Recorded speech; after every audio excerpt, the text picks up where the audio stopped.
cet accord n'est pas mort. Il y a eu une longue discussion pour aboutir à ce qu'on appelle l'accord de Vienne, qui aboutit en juillet 2015, après un marathon diplomatique considérable mené à l'époque par Laurent Fabius pour la France.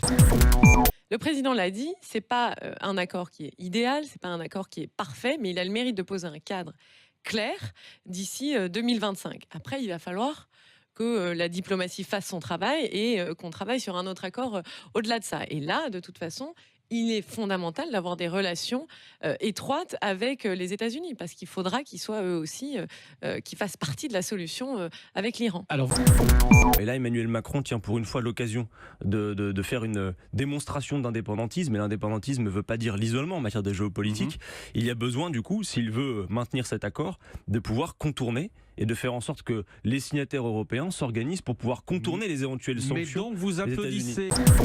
On a besoin d'une réaction européenne. C'est très important parce que sinon l'Europe sortira du concert des nations. Quelle peut être cette réaction vis-à-vis des États-Unis? Je comprends pas. Déjà, ce que nous voulons, c'est que cet accord soit maintenu, y compris si les États-Unis en sortent, parce que je pense que c'est essentiel que les Européens... C'est ce qu'ont dit les grands leaders européens. Il faut maintenant le mettre en œuvre.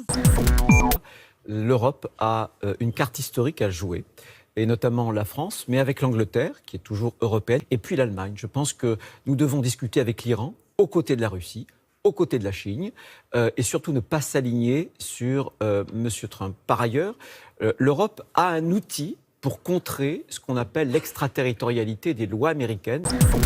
Ça vous remontre ce qui est le monde réel. Le monde réel, c'est l'alignement entre les néoconservateurs américains et le Likoud israélien, qui avait déjà conduit à la guerre en Irak en 2003.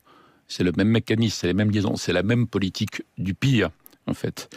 D'autre part, dans l'argumentation de Trump, prétendre que l'Iran organise aujourd'hui, je ne parle pas d'il y a 20 ans, le terrorisme. C'est disculper l'ensemble des forces sunnites dans le terrorisme actuel, au sein de l'islam et dans le monde.